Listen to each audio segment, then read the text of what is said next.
자, 이번 영상에서는요, 왜 손실을 우리가 어느 수준에서 제한시켜야 되는지를 제 책을 바탕으로 한번 설명드려 볼게요.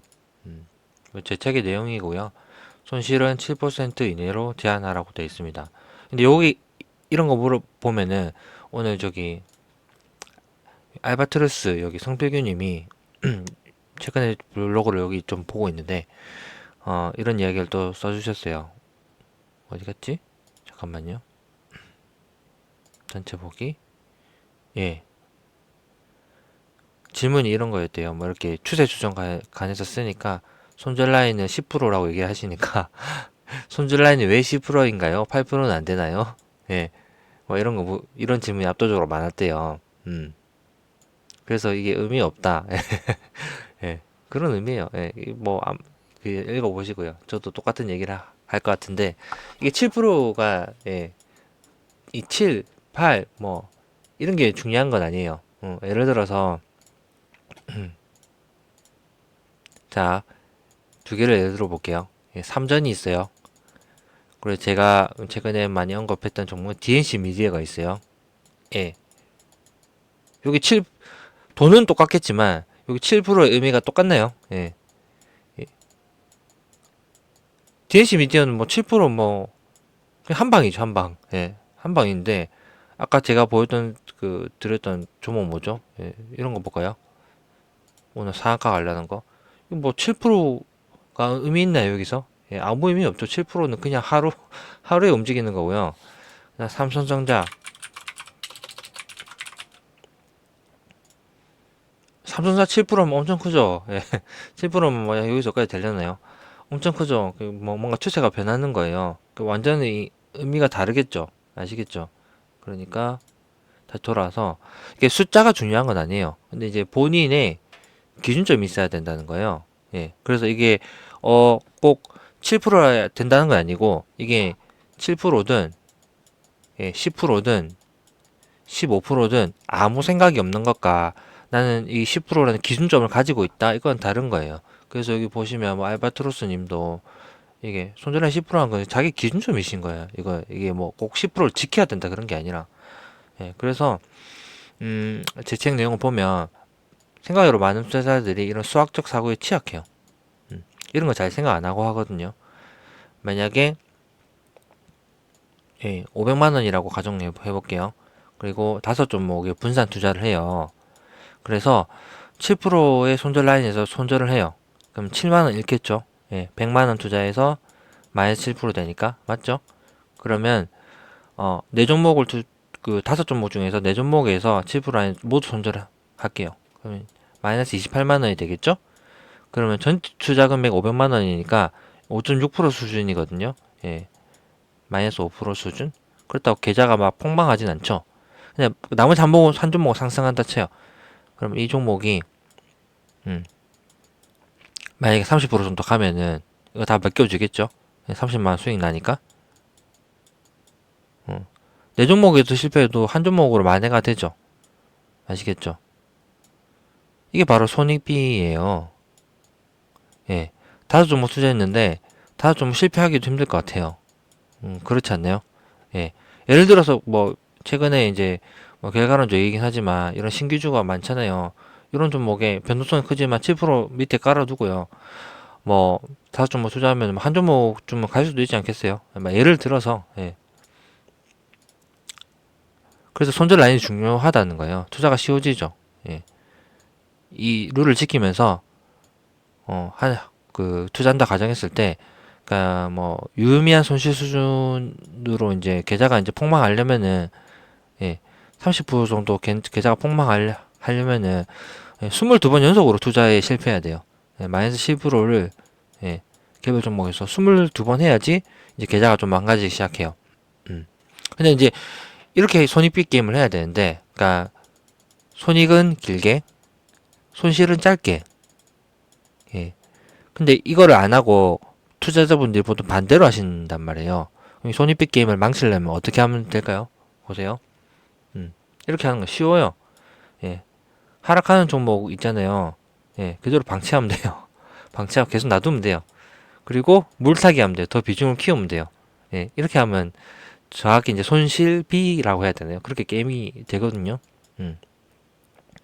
그래서 7% 수준에서 제한할 수 있는데 계속 놔두면 주가는 결국 이제 꾸역꾸역 내려가가지고 마이너스 50%까지 돼요. 예. 50만 원 되죠? 손실이. 회복하려면 어떻게 돼요? 100% 올라야 돼요. 이렇게 되면 무조건 진 거 일단 끝난 거예요, 거의. 예. 심리적으로도 실제로도. 그리고 이제 보통 이렇게 물타기 절대 하지 말라고 제가 항상 얘기하잖아요. 물타기 하면서 높였더니 손실률은 줄겠죠. 그러니까 마이너스 30%돼 있는데 반 물타기 하면은 마이너스 15% 되죠. 예. 그럼 15% 오를 것 같죠? 좀 오르면은 본전 올 것 같으니까. 그럼 비중은 커지죠. 그럼 이 종목이 자꾸 좌지우지하게 되는 거예요. 예. 운이 좋으면 탈출할 수 있어요. 근데 이렇게 하다가 한 번 잘못되면은 이런 종목 계속 내려가거든요. 그럼 이제 계좌 아웃 됩니다. 음. 그래서 카드 게임 할 때도 어떻게 해요? 예. 포커 친다고 생각해 보세요. 좋은 패 계속 지고 있는 거예요. 화투 칠 때도 똑같아요. 좋은 패, 쌍피, 뭐 광 이런 거는 계속 지고 있어야죠. 나쁜 패를 버려야죠. 예. 그래서 수익 난 종목 항상 계속 들고 있어야 됩니다. 그래야지 이런 종목에서 50%, 100%, 200% 수익 난 종목들이 나오는 거예요. 애초에 막 한 20%, 30%에서 이렇게 자르시는 분들이 많아요. 예. 요거를 좀 키워보세요, 이렇게. 요 단계를 넘어가면 이제 이런 종목들이 이제 50%, 100% 가거든요. 제 책에도 내용이 나와있지만 여기서 업그레이드 되면 이제 200%, 300% 가거든요. 아시겠죠? 그래서 이게 가면 갈수록 더 쉬워요. 예를 들어서 저는 놓쳤지만 이 종목을 한번 볼게요. 저는 여기서 놓쳤잖아요. 근데 지금 여기서 제가 들고 있었다고 가정해 볼게요. 그러면 처음에 한 2, 30%는 좀 2, 30%는 여기서 났고 한 요 정도 되면 100% 됐겠죠? 100%에서 200%더 쉬워요, 안 쉬워요? 그냥 조금만 참고 견뎠더니 순식간에 뭐 2배, 3배 됐겠죠. 여기서 평단 들고 있는 분들은. 더 쉽다니까요. 예, 그래서 이것도 똑같아요. 만약에 이거 어떻게 될지 모르지. 근데 모르는데 만약에 내가 여기 샀다 가정해 볼게요. 그럼 지금 어떻게 버텨가지고 이제 20% 났어요. 맞죠? 근데 20% 났으니까 이제 여기 전고점 돌파할 때 오늘 잘랐다고 해볼게요. 그러면 이제 다시 못 잡죠. 다시는 못 하거든요. 근데 여기서 20% 수익은 굉장히 힘들게 났죠. 근데 그 다음에 만약에 내일 또 가면 이게 탄력받을 수 있겠죠. 막 두산 로보틱스처럼 이 종목이 반드시 그렇게 간다는 게 아니라 예를 들어서 그러면 이게 훨씬 쉽다니까요. 종목이 위에 그 매물이 없기 때문에 열려 있기 때문에 어떤 관점인지 잘 아시겠죠. 그리고 그래서 항상 계좌 관리 관점에서 생각을 해보세요. 예, 저는 항상 좋은 종목은 끝까지 들고 갑니다. 절대 쉽게 안 팔아요. 예, 손실나는 종목은 빠르게 대응하시는 게 좋아요. 특히 이렇게 하다가요. 만약에 이제 시장이 약세장 접어들잖아요. 약세장을. 이렇게 하다가 뭐 YG를 샀는데 내가 물렸어요. 근데 이제 만약에 이 물린 타이밍에 꾸역꾸역 손실 나는데 들고 있었는데 시장이 약세장 접어드는 거예요. 조정받는 거예요. 그러면 이제 순식간에 이렇게 쭉쭉쭉 내려간다니까요. 그러면 이제 한 마이너스 2, 30% 넘어가면 그때는 이제 아무것도 못 하는 거예요. 예. 그렇게 이제 계좌가 망가져 가는 거예요. 그래서 항상 전체적으로 포트폴리오를 가볍게 아시겠죠? 예. 그 손절을 너무 무서워하지 마세요. 이거를 그게 손절을 무서워하시는 분들이 약간 심리적으로 그런 거거든요. 항상 연습을 하셔야 돼요. 손절을 연습하라는 게 아니고 뭐랄까 이게 정신적 자본을 훌륭하게 유지하고 계셔야 되거든요. 어 그래서 항상 손익은 크게 손실은 짧게. 예.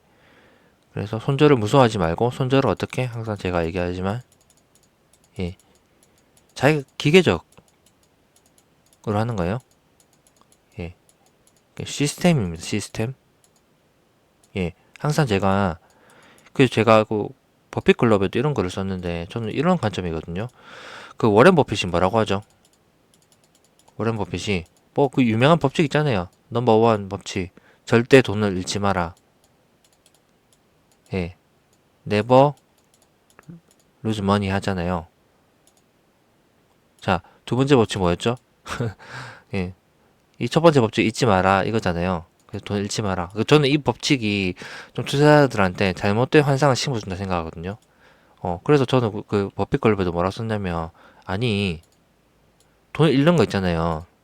돈을 잃지 마라가 아니고요. 돈을 잃는 거는 absolutely, absolutely, of course, must 이런 단어랑 어울려야 돼요. 당연한 거예요. 주식 투자하면서 어떻게 돈을 안 잃을 생각을 하시죠? 돈을 잃는 걸 당연한 거예요. 예. 근데 크게 잃지 않아야 되는, 크게. 예. 이 연습을 하셔야 되는, 크게. 돈을 잃는 건 아주 아주 당연한 거예요. 그래서 손실이 없다고 생각하시면 안 돼요. 리스크를 지지 않으면 수익을 크게 가져갈 수 없어요. 돈을 잃는 건 당연한 건데, 그래서 돈을 잘 잃는 연습을 하셔야 돼요. 돈을 잘 잃는 연습을 하게 되면 돈을 많이 잃지 않을 수 있거든요. 그러면 돈은 알아서 따라옵니다. 예. 아시겠죠? 그래서 예, 손실을 항상 기민하게, 손실은 기민하게, 손익은 관대하게 이렇게 바라보시면 돼요. 그래서 계좌를 가볍게, 그래서 요 7%라는 게 중요한 게 아니고요. 종목마다 다 틀리겠죠. 요것도 예시를 한번 들어볼게요. 그럼 이거 간단하게 여기 산다고 가정해볼게요. YG 있으니까. 그럼 여기 전저점 여기잖아요. 한 10% 되겠네요? 10%안 되려나? 10%좀 되겠네요. 여기를 타이트하게, 이거 깨면 이제, 손절 라인 잡을 수 있겠죠. 그럼 만약에 다른 것도 한번 볼까요? 요거 한번 볼까요? 이런 데는 지금 바닥을 좀 잡았잖아요. 이렇게. 그러면 여기 손절 라인을 여기를 잡으면은 여기 60일 이평선 잡으면 멀지 않잖아요. 그럼 리스크가 크지 않잖아요. 근데 지금 당장 가지는 않지만 근데 그럼 여기 가면 많이 갈 수 있겠죠. 이렇게 항상 청산 라인을 미리 정해놓고 하시라는 거예요. 그럼 여기 꼭 7%일 필요 없죠. 여기 보고 여기는 60일선 기준 삼아서 하시면 되잖아요. 만약에 뭐 JS를 한다 치면은 여기는 지금 최근에 좀 올랐으니까 분할로 해가지고 뭐 요런 데까지 잡아놓고 할 수 있잖아요. 그럼 10%좀 넘어갈 수 있겠죠. 예, 그러면 이제 분할로 계산하면은 전체적 자금에서 7% 대개 분할 매수 계획을 세우시면 되겠죠. 예.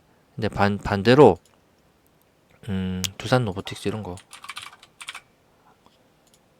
예, 이거는 뭐 두 가지 방법이 있을 수 있겠죠. 그냥 종목을 어떻게 비중을 어떻게 태울 거냐. 비중을 한 번에 태우면은 위험할 수 있겠죠. 막 이게 쭉 빠질 수 있잖아요. 그럼 비중을 한 번에 태우면 손절 라인은 타이트하게 잡아야겠죠. 손실이 커지면 안 되니까. 근데 그만큼 실패할 확률도 높겠죠. 예, 손절 라인 터치할 수도. 근데 이제 잘 가면은 놔두면 되고, 만약에 이제 분할로 한다 치면 이런 거는 좀 넓게 넓게 잡아야죠. 이렇게. 예, 그래야지 손실을 크게 안 보죠. 그래서 항상 손실을 키우지 마시라는 거. 그게 핵심 포인트입니다. 아시겠죠? 예. 좋아요, 구독, 알람 눌러주세요. 감사합니다.